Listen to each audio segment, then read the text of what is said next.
What's up YouTube? KS Gun Guy here. Thanks for joining me today as always. If you like what you see here, do be sure to like, subscribe, and share, and there's plenty more content on the way. So once again, I am late to the party. I've got in front of you today the Smith & Wesson M&P 2.0, and this gun has been out for a while now. And I've just kind of walked past it most times. I've picked it up a few times here or there and held it, and it's a fine gun. It's a reasonably good looking gun, but for whatever reason, it has just not really inspired me. I decided to finally kind of take a leap into this gun and see if perhaps my initial impressions were wrong. So that brings us to now. And of course it is unloaded. I do have an unloaded magazine in here as usual. So we're going to be talking a little bit about the specs and the features of the firearm. I'll be wheeling in some shooting along the way as usual. We'll talk a little bit about the shooting experience and the trigger, because there's a little bit to talk about that, at least from my experience. And then we'll wrap things up with this. So let's go ahead and dig into the specs. The overall length of the firearm is 7.4 inches. The height is 5.5 inches. The barrel length on this particular model is 4 1/4 or 4.25 inches. Now there is a 5-inch model as well, and they do have a full FDE version of that. The one thing that did kind of chase me away from that, the full size did have an external safety. Now you can get the external safety on the 4 1/4 as well. I'm not a big fan of external safeties for striker fired firearms, so I had to opt for the 4 1/4 inch to omit that. Now I know you can actually remove that safety, and I think there's a plug you can put in there, so you can do a little bit of work yourself and make it your own, which is kind of nice, but I'd rather have it out of the box and just kind of run with it. The width of the firearm, and we'll get a good look at that, is 1.3 inches. The weight unloaded is 24.7 ounces. Now it does come with two 17-round magazines. Now your old magazines for your 1.0 will work just fine. I happen to have an extra magazine lying around for an older Smith & Wesson I used to have. So I was able to use that for testing, which is great. They didn't make any changes to that magazine. So the slide finish is still the Armor Night finish. And I've always said the finish on Smith & Wesson's is very robust. I think Smith does a really good job at putting together a good quality finish, one that'll last a long time, even with a lot of holstering use or abuse, depending on how you look at it. Of course, the frame is still a polymer frame, and it does now include a longer steel insert in the frame to give it a little bit more rigidity, which is kind of nice. Now that does add to the weight just a little bit, but it gives that weight to the front, so it's a little bit more balanced, and you can certainly tell when shooting this. From a safety standpoint, again, omitting the external safety, but that is an option, we do also have your hinged trigger design, which Smith & Wesson is known for. So once again, more on that here in just a little bit. So let's go ahead and talk about some of the features of the 2.0, talk about some of the things that have changed, and some things I like and a couple of things I'm not necessarily as fond of. One of the biggest changes to the 2.0 is going to be the grip, and what I mean by that is the aggressiveness of the texture here. They have really, they've enhanced, I guess we'll say, the grip texture on this significantly, and I will say, boy, I'll tell you what, this gun will not move when you're shooting it. They've carried this aggressive texture all the way around, including on the back straps, which come with the gun now, so you can definitely customize that to your liking for sure. Now I will say, and it's comfortable. I mean, it certainly doesn't beat up the skin entirely too much. However, it's probably a little more aggressive than something that I prefer. Again, it's fine, it's usable, but I like something that perhaps is a little bit more subdued. And I did notice at the top of all the grip panels right here, that aggressive texture can kind of beat up the web of your hand a little bit. So I kind of tapered it off just a little bit, just very little with a small file, just to make it a little bit more comfortable. And once I did that, it actually turned out to be pretty comfortable and pretty usable. And from a shooting experience, it actually felt reasonably good in the hand at that point in time. Now there is a little bit of an indentation down at the bottom of the grip here, so for some reason you have a malfunction, it makes it just a little bit easier to rip out the magazine if you have to. One other thing that Smith & Wessons are known for, at least in their M&P line, is this little guy right here. And if we turn and pull this out, this actually becomes a little bit of a punch tool, but that's also how you remove your grip panels as well. So that's really nice. I find it a little bit easier to take out than some of the old 1.0s. Those you had to really work in, and you ran the risk of damaging those sometimes. I've also noticed, however, after I've removed it a time or two, it's pretty wiggly. It not so much that it's turned and prohibited a magazine from being inserted into the mag well, but I would kind of like this to be a little bit more solid. I realize that's nitpicky, but just an observation. From a magazine release standpoint, it is not ambidextrous out of the box. However, you can turn it around, and it is now a steel magazine release button, which is nice. It's good quality. I've always liked the magazine release buttons on M&Ps. I think they feel good. I think they're in the right place, and they're just big enough to be able to use and function without any sort of an issue whatsoever. It does have your rail for your lights, lasers, grenade launchers, as expected, of course. Now, it is ambidextrous out of the box from a slide lock standpoint, and I say slide lock more than slide release on this one because I really feel like this is more of an overhanded type of rack. This is not quite as easy to work as some of the other firearms out there, although it can be done.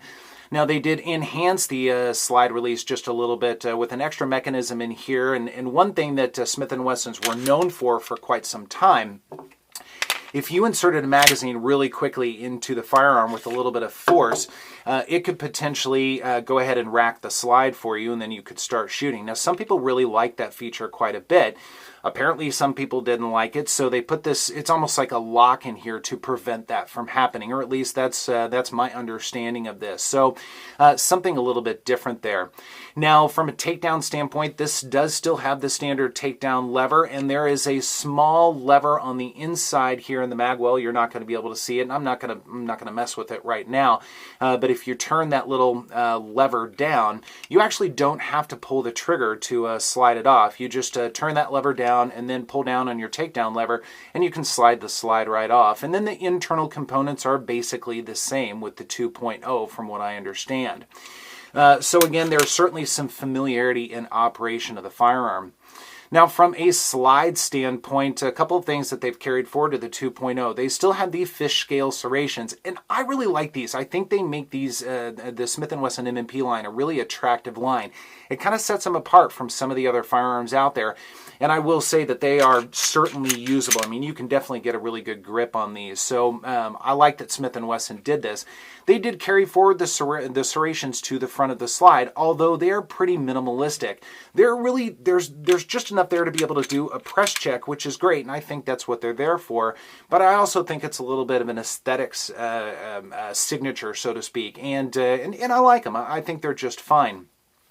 Now, they did taper the slide just a little bit more, so it's a little bit thinner up top than previous models. So they eliminated a little bit of weight on the slide, I think probably to compensate for the more steel that they've carried forward in the grip. Now, from a sight standpoint, out of the box, you do get steel sights, which is always a plus. And these are a 3-dot white setup, very standard Smith & Wesson, nothing new there. They do have a ledge for your one-handed manipulations, which is great. Now, one thing during shooting that I noticed, and it was surprising because I don't remember this with the 1.0 versions that I had quite some time ago, this gun got exceptionally hot while shooting. And yes, I know guns get hot when they shoot. I understand that. However, some get a little bit hotter than others, and I noticed the same thing with the FN 509.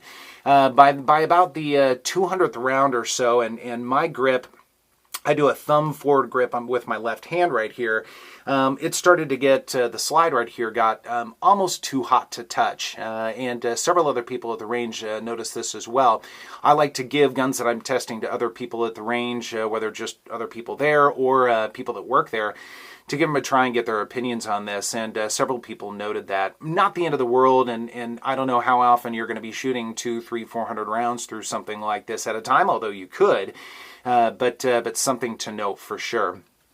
Overall, though, from a feature standpoint, I think Smith & Wesson did a pretty good job with these features. Again, I'm a little nitpicky. I would have liked to have seen a little bit less aggressive of a texture, but I think a lot of people would disagree with that. I probably will hear that in the comments.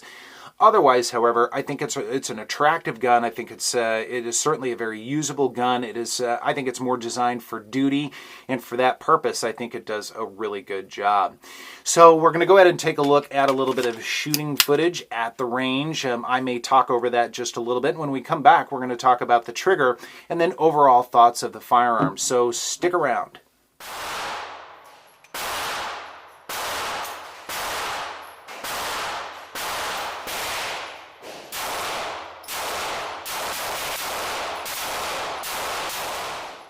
I did have one malfunction using Winchester White Box range ammo.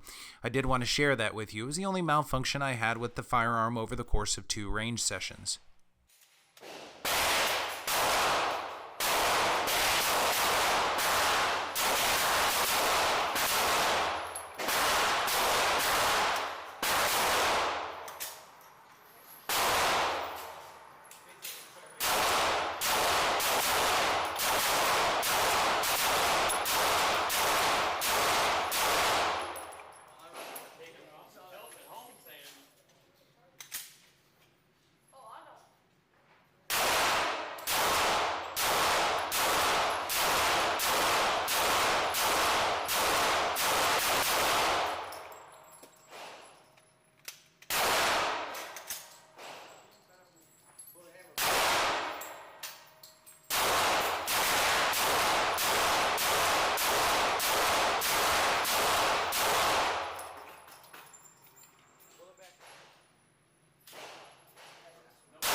Welcome back. I hope you enjoyed that footage at the range.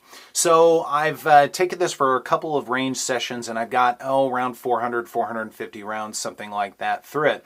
And I noticed the first time I took the gun to the range, I was absolutely terrible with it. It was just, I did not connect very well. It wasn't a lot of fun to shoot, and that was more me than the gun.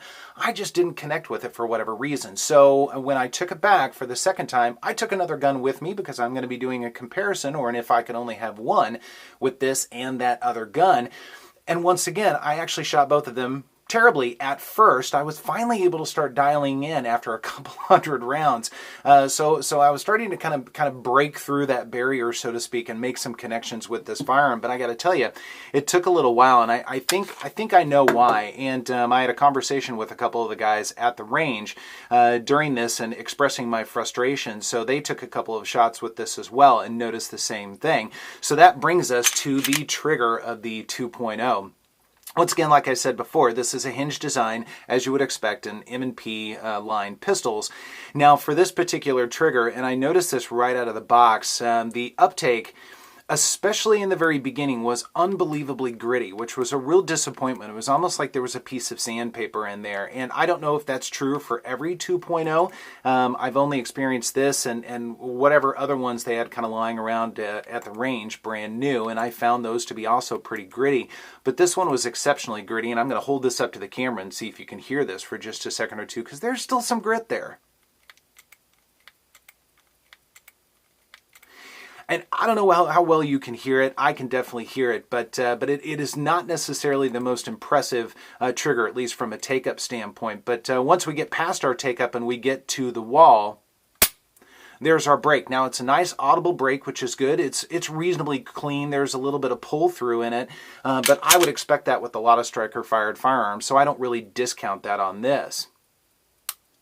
And then from a reset standpoint, now, one thing I will say, Smith & Wesson has improved the reset on it, I think, pretty dramatically.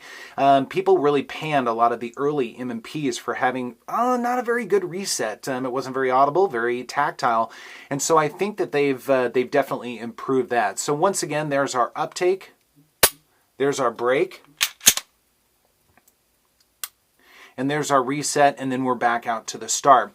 So from a trigger perspective, I think this trigger is okay. It does not impress me altogether too much, and when I was shooting, one of the things that I think was an issue, and the other guys noted the same thing, because the uptake is reasonably long, it's longer than some of the other firearms out there. By the time you get to the wall, there really is an opportunity to move the gun around just a little bit. And I mean, it can be just ever so slightly, but it's enough to where your shots can go off. At least it was for this shooter right here. So I know it's a little bit nitpicky, but something I definitely noticed. So let's go ahead and test this trigger a time or two on the gauge. I don't like to spend a lot of time on this, and I end up usually getting a little bit of flack for how I do it, but we're going to give it a try nonetheless. 5 pounds, 8.6 ounces. That's actually pretty good.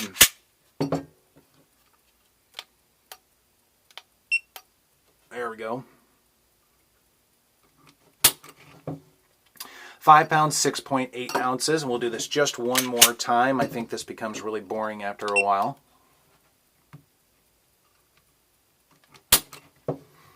All right, 6 pounds, 6.2 ounces, a little bit of difference there. So I would drop that one because I think the 5.5 to 5 3/4 pound is a little bit more accurate. That's pretty consistent. I always test guns off camera too, without the camera right in front of me right here. So I was getting about the same measurement there. So from a trigger weight standpoint, I think it's certainly acceptable. It falls in line with a lot of other firearms out there, and from a duty perspective, I think that's just fine. However, I was again very disappointed in how gritty the trigger happened to be. That's a little nitpicky, I realize, but with all the options out there, there are certainly some triggers that are a little bit more smooth for sure. So what do I think overall of the Smith & Wesson M&P 2.0? Well, there's a lot to like about the firearm. From an ergonomic standpoint, if you like the more aggressive grip, I think it would be right up your alley. It's certainly very comfortable, and the gun is definitely not going anywhere while you're shooting it. I think from a design standpoint, I think the slide is extremely attractive, which is good. I think they have really built this out to be a very strong, durable firearm, and I think it'll last a long time. So kudos to Smith & Wesson for that. So again, a lot to like about this firearm. From a personal perspective, it's not my favorite gun, although I don't know that I necessarily have a favorite, but there are other types of firearms that I tend to gravitate towards more than this. That said, if somebody said this is the only gun you get to have, it would be perfectly fine, and I would be okay with that. I don't think that'd be an issue because I think it will work, and I think it'll work very reliably and last a long time. So for that at least, I have to give Smith & Wesson a lot of credit. I would have liked to have seen the trigger be a little bit better, especially from an uptake standpoint, and again, that could be this gun right here, and it might not be the same for all guns, all Smith & Wessons out there. The reset certainly is much better on it as well. So overall, it's not necessarily my first pick per se, but there's a lot to like for this firearm for sure. So I'm looking forward to hearing your comments on this. If you agree or disagree, whatever experiences you've had with it, I'm really looking forward to hearing about those.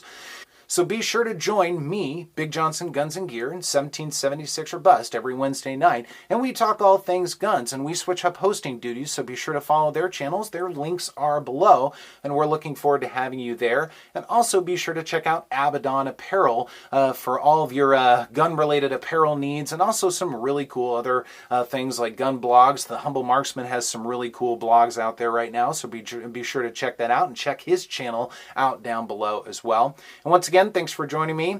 I will see you next time.